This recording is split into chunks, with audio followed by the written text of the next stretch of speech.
नमस्कार, जनपक्ष में आपका स्वागत है। मैं हूं प्रियदर्शन।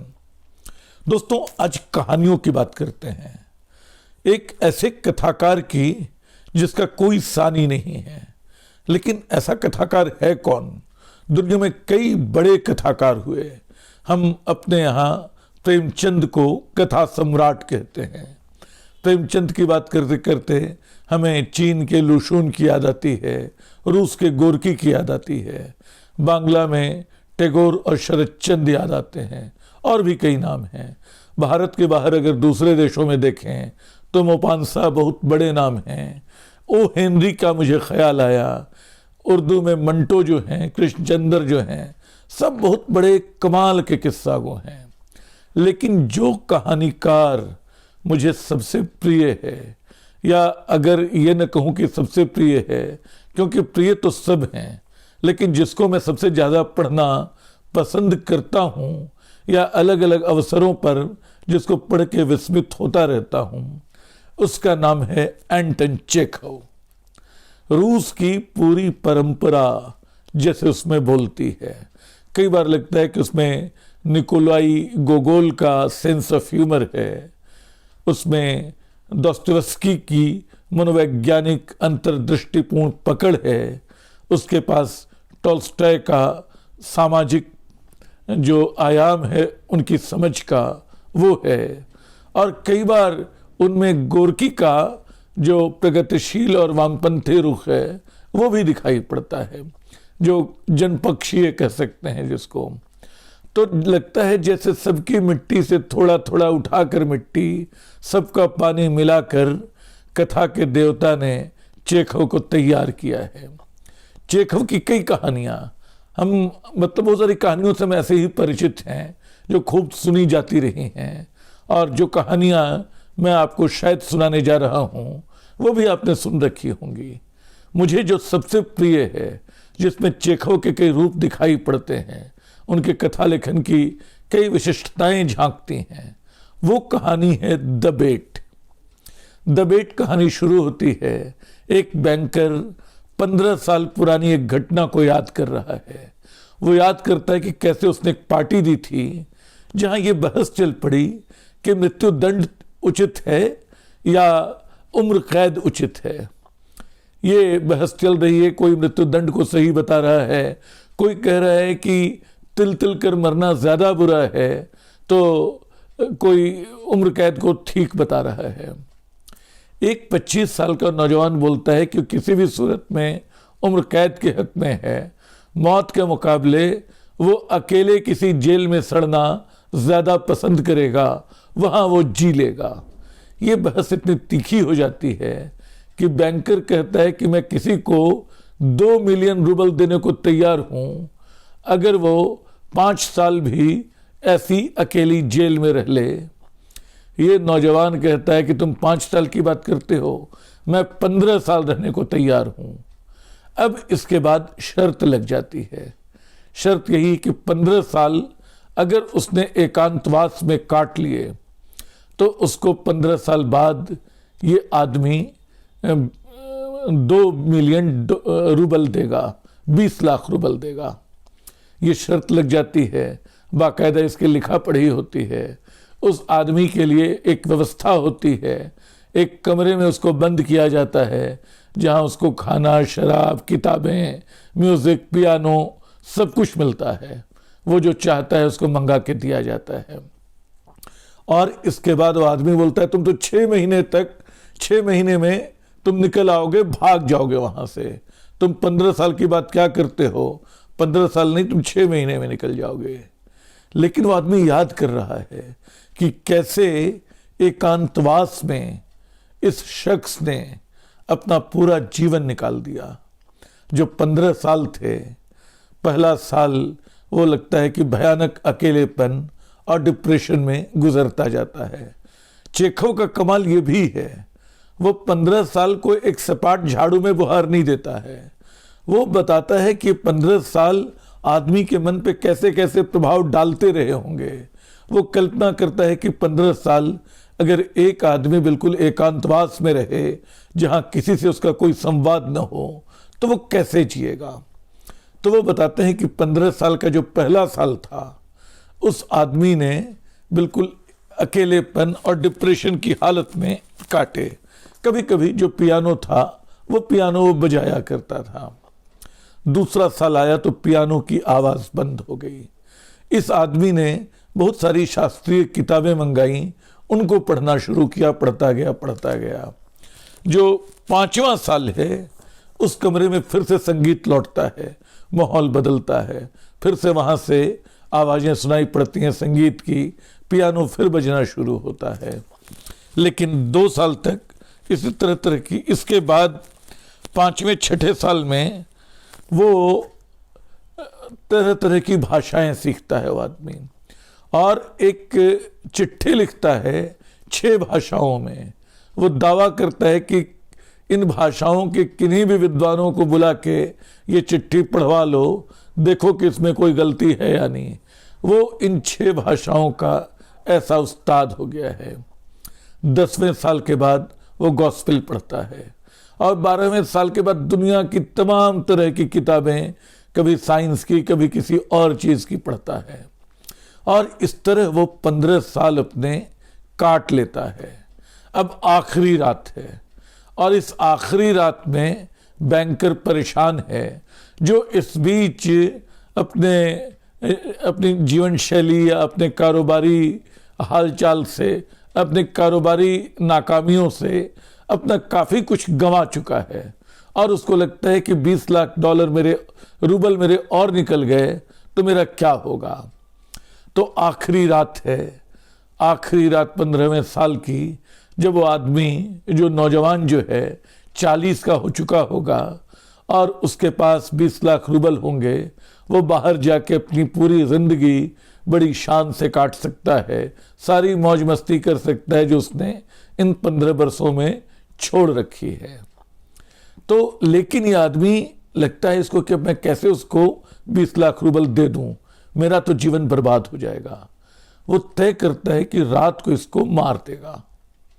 वो रात को जब पहुंचता है वहाँ देखता है कि चौकीदार भी कहीं सोया है, ये बड़ा खुश होता है। वो धीरे से वो ताला जो बरसों से नहीं खुला था उसको खोलता है, देखता है कि वो आदमी एक आराम कुर्सी पे बैठा हुआ है, मेज पे एक कागज पड़ा है। वो चुपके चुपके जाता है कि उसको मारेगा और किसी को पता तक नहीं चलेगा। लेकिन अचानक उसको लगता है कि एक पत्र रखा हुआ है, तो पत्र उठा के पढ़ता है। पत्र उसके नाम संबोधित है। वो पत्र में लिखा है कि देखो, अगले 5 घंटे बाद मैं बिल्कुल आज़ाद हो जाऊंगा, तुम शर्त हार जाओगे, तुम्हें मुझे 20 लाख रूबल देने होंगे। लेकिन इन 15 वर्षों में मैंने बहुत कुछ सीखा है। मैं अब घृणा करता हूं तुम्हारी किताबों से, तुम्हारी तथाकथित समझदारी से, तुम्हारे ज्ञान से। वो गुस्से में कहता है कि मैं इस संसार की झूठ से, इस संसार के झूठ से नफरत करता हूं। तुम सच को झूठ बना देते हो, झूठ को सच बना देते हो, और मैं इन सब की लालसा छोड़ चुका हूं। मैंने सारा जीवन छक के जिया। इन 15 वर्षों में अपनी कल्पना में वो सब किया जो संभव नहीं हो सकता था किसी तरह, और मैं अपने भीतर, अपने सारी दुनिया जैसे मेरे भीतर मौजूद है, सारा ज्ञान, सारी संवेदना मैंने अर्जित की है, और अब मुझे तुमसे कुछ नहीं चाहिए। इसलिए मैं ठीक 5 घंटे पहले मैं निकल जाऊंगा। तुम 20 लाख रूबल की अपनी शर्त से मुक्त करके, तुमको छोड़ के, एक तरह से बाजी हार के। यहाँ ये कहानी खत्म होती है। चेखव जैसे बहुत सारे सवाल छोड़ जाते हैं। एक तो ये जो विस्मय है इसका कि 15 साल तक एकांत में रहने वाला एक आदमी जिसके पास 20 लाख रूबल हासिल करने का अवसर है, वो उसको छोड़ के चला जाता है। जिंदगी ऐसा क्या करती है? इस अकेलेपन में उसने क्या क्या महसूस किया? क्या वो बुद्ध जैसी कोई तपस्या थी? 7 साल जो बुद्ध के बारे में कहते हैं कि पीपल के पेड़ के नीचे उन्होंने 7 साल की तपस्या की, तब उनको ज्ञान मिला। हम तमाम तरह के तपस्वियों की भारतीय परंपरा में बात करते हैं। क्या द बेट का नायक ऐसा ही तपस्वी था जिसने सारी दुनिया को अपने भीतर जिया, सारे अनुभव को अपने भीतर जिया और पाया कि ये जिंदगी जो है बेमानी है, ये दुनिया झूठ पे टिकी है, इसमें सब कुछ छोड़ देना ही असली खुशी का बायस है। ये मैं नहीं जानता हूँ। चेखव का अंतिम एक कथाकार जो है वो कहानियाँ छोड़ जाता है, आपको निष्कर्ष निकालने के लिए छोड़ जाता है, अपनी ओर से कोई बात नहीं कहता। लेकिन चेखव इस कहानी में द बेट में बिल्कुल उनका जो मास्टर क्लास है वो दिखाई पड़ता है, वो उनकी क्राफ्ट्समैनशिप दिखाई पड़ती है। किस तरह वो एक एक ब्यौरा दे रहे हैं, किस तरह 15 वर्षों का हिसाब दे रहे हैं, कब वो कौन सी किताबें पढ़ रहा है, ये सब कुछ बताते हुए चेखव उसको वहाँ ले आते हैं जहाँ उसके लिए सारा संसार बेमानी हो जाता है। ये कहानी जब पढ़ता हूँ मैं, मुझे लगता है कि क्या कमाल का क्राफ्ट्समैन है चेखव। खैर, चेखव के पास तरह तरह की कहानियां, जो मैंने कहा उनके मर्मज्ञ बताते हैं, पहले लगता था 300-350 कहानियां होंगी, उन्होंने 500 से ज्यादा कहानियां लिखी हैं, चेखव के विशेषज्ञ बताते हैं। और हर कहानी एक दूसरे से काफी भिन्न, इंसान की कमजोरियों का, इंसान की ताकत का, इंसान के सपनों का, सबका सुराग देती हुई। एक कहानी में एक हीरो जो है, उसका नायक जो कहानी का है, वो इस बात पे खुश होता है कि एक एक्सीडेंट में घायल होने से अखबार में उसका नाम चला आया है, अब वो बड़ा मशहूर हो जाएगा। आप चाहें तो याद कर सकते हैं यशपाल की कहानी, अखबार में नाम, यशपाल की ही कहानी थी शायद, वो चेखव की इस कहानी से प्रभावित हो सकती है। वानका जैसी कहानी, एक मासूम 9 साल के बच्चे की कहानी जो क्रिसमस की रात अपने अकेलेपन में अपने दादा को चिट्ठी लिख रहा है, उसके माता पिता नहीं हैं। वो 9 साल का बच्चा जिस अमीर घर में नौकर की तरह काम कर रहा है, वहाँ किस तरह पिटता है, किस तरह उसको उत्पीड़ित किया जाता है। वो चुपचाप वो कहानी अपने पत्र में लिखता है जब उसके मालिक मालकिन बाहर गए हुए हैं, लेकिन उसको न पता मालूम है, न ये पता है कि कहाँ छोड़ेगा। वो एक पोस्ट बॉक्स में अपने दादाजी का नाम और गांव का नाम लिखकर कहीं छोड़ के चला आता है और आकर सो जाता है। ये बड़ी मार्मिक, बड़ी करुण कहानी है। ऐसी कहानियां भरी भरी पड़ी हैं चेखव के यहाँ, जो गरीबी के पक्ष में, गरीबों के पक्ष में, जो हमारी करुणा को लगातार आवाज देने वाली कहानियां हैं। मैं ये वीडियो लगता है अगर उन कहानियों पे बातचीत करता रहूं तो शायद पूरा ही नहीं होगा।